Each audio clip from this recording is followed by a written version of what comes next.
Hello friends, this is Shweta.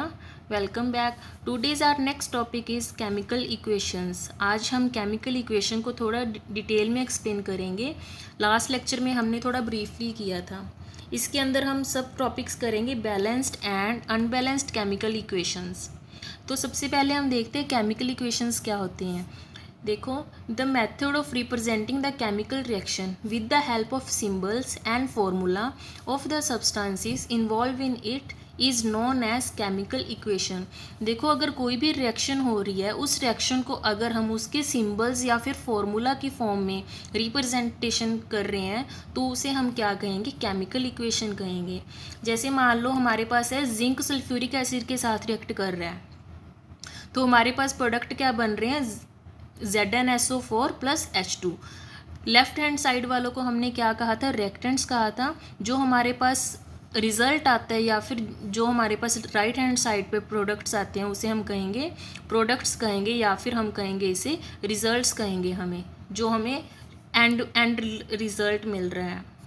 इसके बाद आता है हमारे पास balanced and unbalanced chemical equations. Balanced chemical equations क्या होंगी, देखो, it has an equal number of atoms of different elements in the reactant and products. Balanced में क्या होंगे, आपके रिएक्टेंट्स एंड प्रोडक्ट्स में नंबर ऑफ एटम्स क्या होंगे, इक्वल होंगे. देखो, जैसे ये इक्वेशन है, एक एग्जांपल है, यहाँ पे हाइड्रोजन है H2 प्लस O2, प्रोडक्ट क्या आ रहा है हमारे पास, H2O वाटर. तो बैलेंसिंग के बाद यहाँ पे मैंने देखा कि एटम्स क्या आ रहे हैं, दोनों साइड इक्वल आ रहे हैं. जैसे हाइड्रोजन है, हाइड्रोजन के 2 × 2 4 एटम्स आ जाएंगे रिएक्टेंट्स में. तो प्रोडक्ट्स में भी क्या आ रहे हैं, 4 ही एटम्स आ रहे हैं. ऑक्सीजन के राइट हैंड साइड पे कितने हैं, सॉरी लेफ्ट हैंड साइड पे कितने, 2 एटम्स हैं. राइट हैंड साइड पे भी कितने हैं, 2 हैं.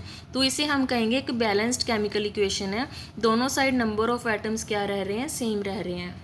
नेक्स्ट एग्जाम्पल लेते हैं हम. देखो, जिंक प्लस सल्फ्यूरिक एसिड, जो हमने पहले एग्जांपल ली थी, हमारे पास प्रोडक्ट क्या आ रही है, zinc ZnSO4 plus H2. Reactants में देखो, जिंक के एटम हम देख रहे हैं, अगर जिंक के एटम रिएक्टेंट्स में कितने हैं, 1, तो प्रोडक्ट्स में भी कितने हैं, 1. हाइड्रोजन के देखो, हाइड्रोजन के लेफ्ट हैंड साइड पे कितने एटम्स हैं, 2. राइट हैंड साइड पे भी कितने आ रहे हैं, 2. सल्फर के देखोगे, लेफ्ट हैंड साइड पे भी 1, राइट हैंड साइड पे भी 1. ऑक्सीजन के 4 एंड 4, दोनों साइड पे नंबर ऑफ एटम्स क्या हो रहे हैं, सेम हो रहे हैं. तो हम इसे क्या कहेंगे, ये एक बैलेंस्ड केमिकल इक्वेशन है. नेक्स्ट हम कर रहे हैं अनबैलेंस्ड केमिकल इक्वेशन. अनबैलेंस्ड में क्या होएगा कि नंबर ऑफ एटम्स क्या होंगे, आपके अनइक्वल होंगे. दोनों साइड के नंबर ऑफ एटम्स आपके इक्वल नहीं होंगे. देखो, एग्जाम्पल है, आयरन प्लस क्लोरीन क्या बन रहा है, FeCl3. तो आयरन के रिएक्टेंट्स में कितने एटम्स हैं, नंबर ऑफ एटम्स 1, प्रोडक्ट्स में कितने हैं, 1. But number of atoms of chlorine in reactants are 2 and in products are in 3. तो देखो, क्लोरीन की नंबर ऑफ एटम्स दोनों साइड पे क्या आ रहे हैं, अनइक्वल आ रहे हैं. तो ये कहेंगे हम अनबैलेंस्ड केमिकल इक्वेशन है. अनदर एग्जाम्पल ले रहे हैं हम. देखो, एग्जाम्पल है N2 प्लस H2, क्या बन रहा है हमारे पास, अमोनिया NH3.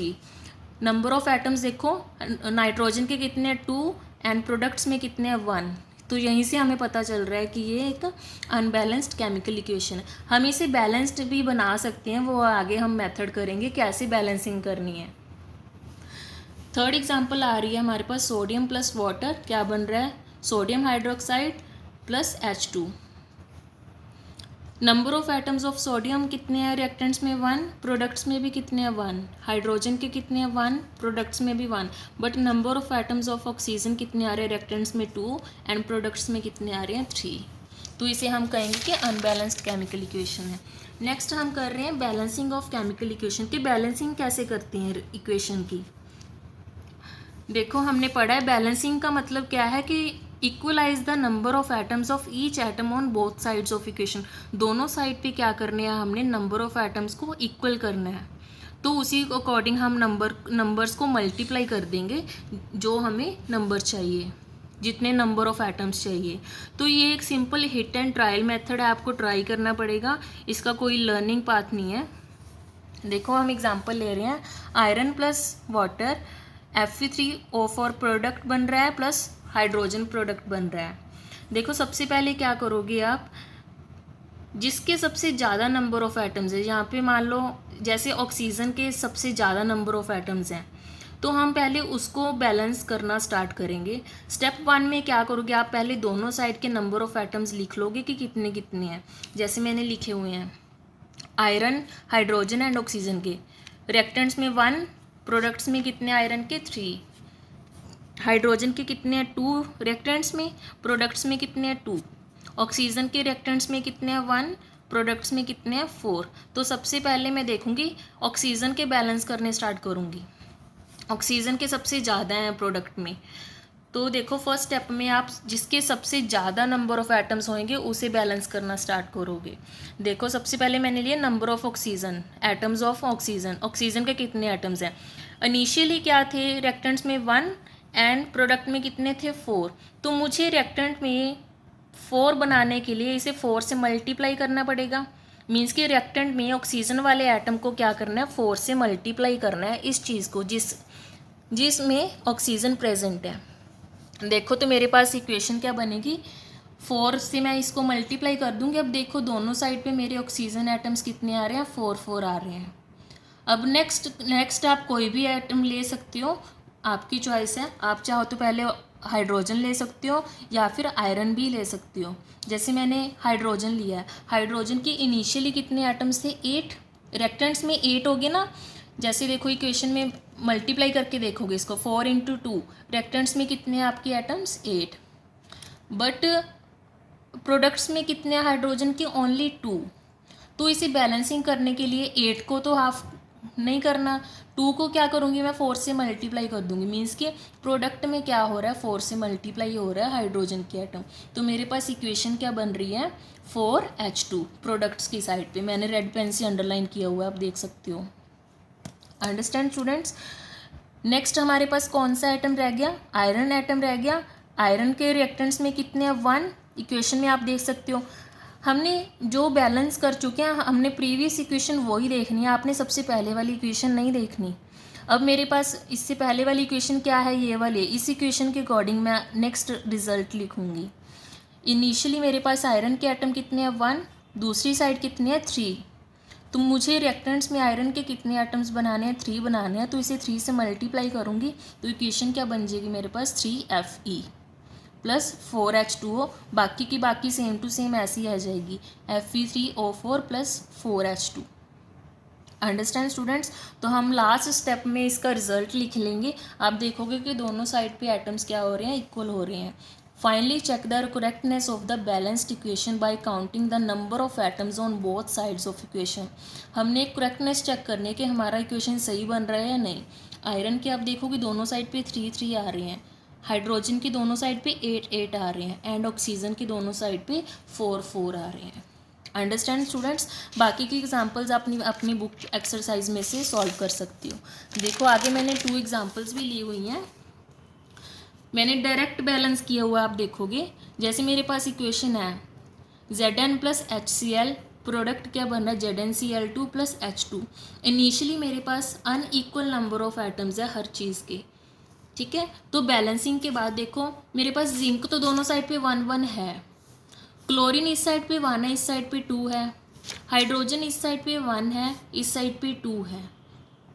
तो अगर मैं बैलेंस करूँ, इस साइड पे क्लोरीन 2 है, इस साइड पे 2 बनाने के लिए मुझे यहाँ पे 2 से मल्टीप्लाई करना पड़ेगा। 2 से मल्टीप्लाई करने के बाद आप देखोगे हाइड्रोजन भी 2 हो गए, तो इस साइड पे हाइड्रोजन पहले से ही 2 है। तो ये मेरे पास क्या बन जाएगी, सिंपल बैलेंस्ड इक्वेशन बन जाएगी। आप लिख दोगे कि हर चीज़ के एटम्स क्या आ रहे हैं, नंबर ऑफ एटम्स इक्वल आ रहे हैं। जिंक की दोनों साइड पे 1 है, हाइड्रोजन की दोनों साइड पे 2 है एंड क्लोरीन की दोनों साइड पे 2 है।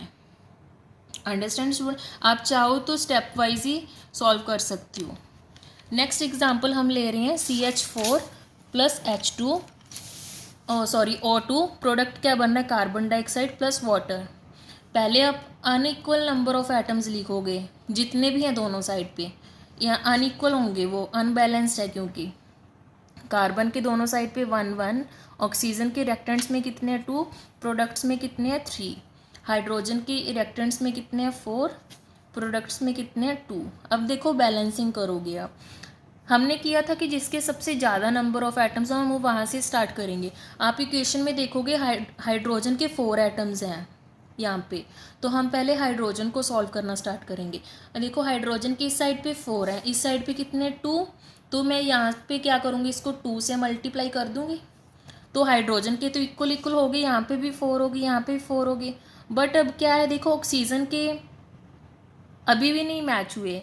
ऑक्सीजन के देखो इस साइड पे कितने हैं, पहले 2, इस साइड पे कितने हैं 2 हो गए, ठीक है। तो यहाँ पे 2 यहाँ पे हैं, 2 कार्बन डाइऑक्साइड के साथ हैं, तो टोटल नंबर ऑफ एटम्स कितने आ रहे हैं 4। बट इस साइड पे भी मेरे को कितने चाहिए 4, तो यहाँ पे भी मैं क्या करूँगी 2 से मल्टीप्लाई करके इक्वल कर दूँगी।